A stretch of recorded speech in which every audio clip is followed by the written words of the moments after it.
have a lot of junk right now because I'm testing out this new RC 220B from SmallRig, and I'm comparing that to the RC 220D. I don't know if they're a generation difference or if it's just because they still sell the RC 220, I think.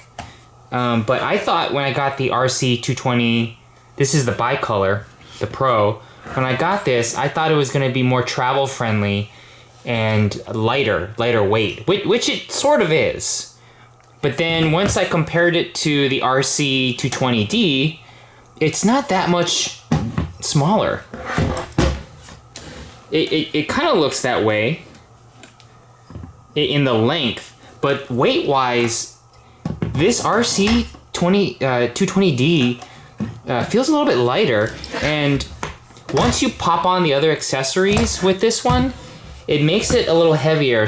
One of the benefits of the RC 220B Pro is that you don't need a separate AC like this little brick, this power brick. You use that to power the RC 220D. So you have two sets of cables and then this AC to DC converter power brick. For the 220 Pro here, you just have what looks like a V-mount battery, and the V-mount just has this one cable to the AC. You plug that in, just like a regular V-mount battery, and that's how you power it with the wall power to get the full 220 watts. This is a little bit heavy. I'm recording this video on a Sony AX43A, so if it looks a little different, looks and sounds a little different from my other videos, that's why. Pop this on. Okay, and then once that's on, this becomes quite heavy in comparison to this one, the RC220. And then as far as the reflector goes, here's the reflector for the 220 Pro. Here's the reflector for the RC220. They look the same to me. They weigh the same, basically the same size. So I'm trying to figure out what is the advantage with the 220 versus this 220, because this has come down in price. If it's still available, maybe it's been discontinued. But when I see this available, it's quite inexpensive. And you can get a few of these, or you can get two of these for the cost of one of these brand new. Sometimes, or often, SmallRig will run discounts, price drops on their products, and the price drops on this one has been much lower. Oh, here's the bag that the 220 Pro comes in. And this one does not come in a bag when you just buy it, just the light itself. If you buy it in a kit, you might get a bag, but when you get this one, it comes in this really nice bag. Maybe that's why it costs more. The cable here for the 220 Pro is pretty long.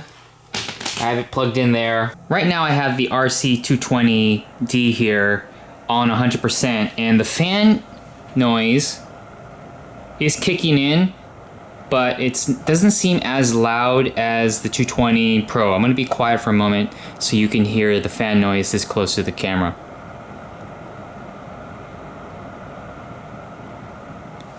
The issue with the RC220D here, and probably the bicolor, is that the fan just goes on and off by itself, and the Pro, maybe the good thing about the Pro's fan is that once it turns on, it just stays on what it seems like the same volume level. But this one turns on and off depending on when it gets heated. So this is at 100%. I have this angled up against a white wall, and I'm gonna take a light reading of this part right below it as though this is just bouncing. So I'm gonna go just take a light reading here, and this is at 320, so I'm getting an F11. Now here's the 220 Pro. I have it at 5600 Kelvin, 100%. I'm angling it the same angle as the other light, the 220D. Here's the fan noise. Now I'm gonna measure this one.